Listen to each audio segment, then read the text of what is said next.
இப்போ நம்ம ஐந்தாம் பாவத்தில் மாந்தி இருந்தால் என்ன மாதிரியான பலன்கள் அப்படிங்கிறத நம்ம இந்த பதிவில் பார்க்க போகிறோம். இந்த பதிவை நீங்கள் ஸ்கிப் பண்ணாமல் இந்த வீடியோ பாருங்கள். ஏன்னா இந்த வீடியோவோட முடிவில் தான் நான் பரிகாரம் சொல்கிறேன். அப்போ அந்த பரிகாரங்கள் நம்ம செய்யறதுக்கு முழுமையாக பார்த்தீங்கன்னா மட்டும்தான் அந்த பரிகாரங்களை உங்களால் செய்ய முடியும். சரிங்களா? இது ஒரு முக்கியமான விஷயம்.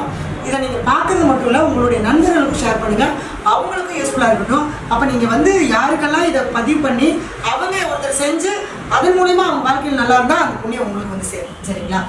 இப்போ ஐந்தாம் பாவத்தில் மாந்தி இருந்து அப்படின்னா முதல்ல பூர்வீக சொத்து அப்படிங்கிற விஷயத்த ஒரு பிரச்சனை இருக்கும். பூர்வீக சொத்து எல்லாமே இருக்கும், ஆனால் அதை அனுபவிக்க முடியும். அப்படி இருக்கும். ஒரு சிலருக்கு மாந்தி இருந்ததுன்னா பூர்வீக சொத்து இல்லாமல் போயிடும். அவங்க தாத்தாவே அந்த சொத்தை என்ன பண்ணிட்டு போயிடுவாருங்க, அழைச்சிட்டு போயிடுவார். ஆனால் பேர் சொல்லக்கூடிய குடும்பமாக இருந்திருக்கும், பேர் சொல்லக்கூடிய அளவுக்கு இவங்க சொத்து இருந்திருக்கும். ஆனால் அந்த சொத்தை என்ன பண்ண முடியாதுங்க, இவங்களுக்கு வரும்போது அந்த தலைமுறை மாற்றி அமைச்சிடும். அப்போ அந்த சொத்தை இவங்களுக்கு அனுபவிக்க முடியாது. எல்லாமே இருக்குதுங்க, எங்கள் தாத்தா சம்பாதிச்சு வச்சிருக்காரு, ஆனால் அதுலேருந்து என்னால் 10 பைசா எடுக்க முடியல, ஒரு 10 பைசா வருமானம் வர மாட்டேங்குது. அந்த இடத்துல போய் வீடு கட்டலான்னா கட்ட முடியல, கண்டிப்பாக கட்ட முடியாது.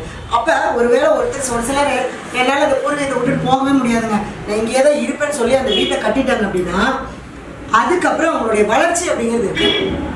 என்ன இருக்காரோ அதுலேயே தான் வாழ்ந்துட்டு இருப்பார். அடுத்த லெவலுக்கு போக முடியாது. 4000 சம்பளம்னா 4000 இருப்பார், 10,000 சம்பளம்னா 10,000 இருப்பார். அதுக்கு மேலே 1 ரூபா கூட சம்பாதிச்சு அந்த வளர்ச்சி அப்படிங்கிறது இருக்காது. ஏன்? அவருடைய பூர்வீகத்தில் அவர் இருக்கார், அதனால வளர்ச்சி இருக்காரு. அடுத்தது குழந்தை பிறப்பு, அடுத்தது காதல். ஃபர்ஸ்ட் காதல் அந்தந்த வயசுக்கு தகுந்த மாதிரி சொல்லிட்டு வரேன். அப்போ காதல் அப்படிங்கிற ஒரு விஷயம் கண்டிப்பாக பிரச்சனை இருக்கும். ஒரு சிலர் சொல்லுவாங்க, நான் 7 வருஷமா 8 வருஷமா லவ் பண்ணுங்க. என்கிட்ட போன வாரம் வந்த ஜாதகம் 7 வருஷமா லவ் பண்ணோம், எல்லாம் பொண்ணு கேட்டு வீட்டில் எல்லாம் ஃபிக்ஸ் பண்ணி துணிமணி எடுத்து மண்டபமெல்லாம் ஃபிக்ஸ் பண்ணி 20 நாள் இருக்கு, கல்யாணம் நின்று போச்சு. ஏன்? இந்த 5ஆம் இடத்துல மாந்தி இருந்தால் கண்டிப்பாக காதல் தோல்வி வந்தே தீரும். எல்லாமே நல்லா இருக்கிற மாதிரி இருக்கும், அந்த காதல் அப்படிங்கிறது கடைசியில் கஷ்டம் போயிடும். சரி, மீறி கல்யாணம் பண்ணிட்டாங்க, அந்த காதல் ஜெயிச்சிருச்சு. நான் இவரை தான் கட்டிப்பேன், இந்த பிள்ளை தான் கட்டிப்பேன், இந்த பையன் தான் கட்டிப்பேன்னு கல்யாணம் பண்ணிட்டாங்க. கல்யாணம் பண்ணதுக்கப்புறம் அப்படியே காதல் டோட்டலாக மாறிடும். ஏன் அப்படின்னா அந்த 5ஆம் பாவத்தில் மாந்தி இருந்தால் புத்திர தோஷத்தை கொடுக்கும், புத்திர பாக்கியத்தில் பிரச்சனையை கொடுக்கும். அப்போ குழந்தை பிறப்புல அவங்களுக்கு ஒரு பிரச்சனை இருக்கும்.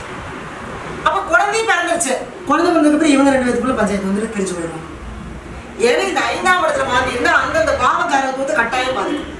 அப்போ புத்திர பாக்கியம் அல்லது புத்திர சோகம் அல்லது குழந்தை பிறந்துடும், அந்த குழந்தைங்களுடைய வளர்ச்சி இருக்காது, அந்த குழந்தைங்களால ஏதோ ஒரு மனக்கவலை இருக்கும்.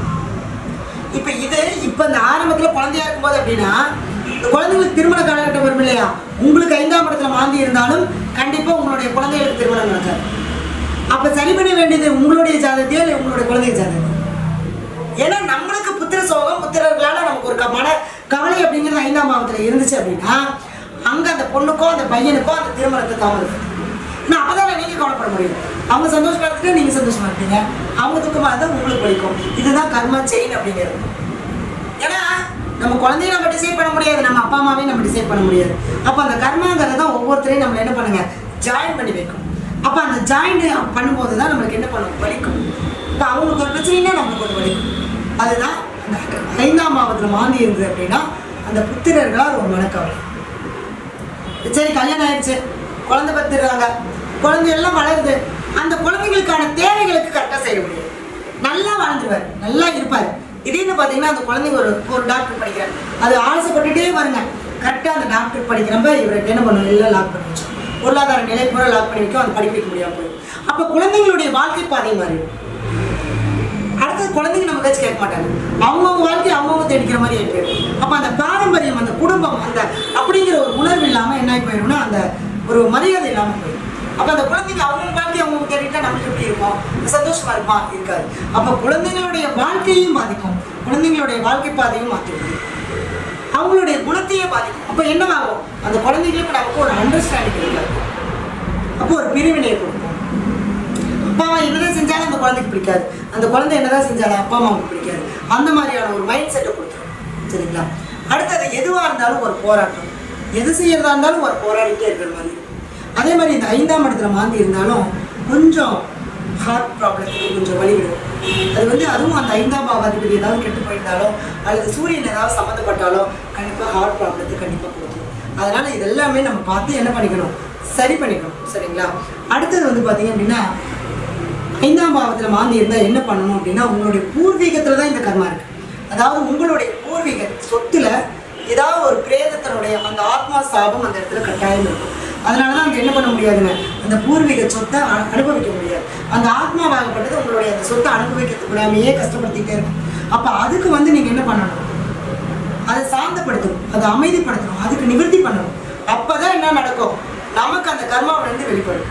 அப்போ அதை நிவர்த்தி பண்ணும்போது தான் நம்மளுடைய குழந்தைகள் வாழ்க்கை நல்லா இருக்கும், குழந்தைங்களுடைய வளர்ச்சி நல்லா இருக்கும், குழந்தைங்களுடைய படிப்பு நல்லா இருக்கும், அவங்களுடைய வாழ்க்கை பாதை நல்லா இருக்கும்.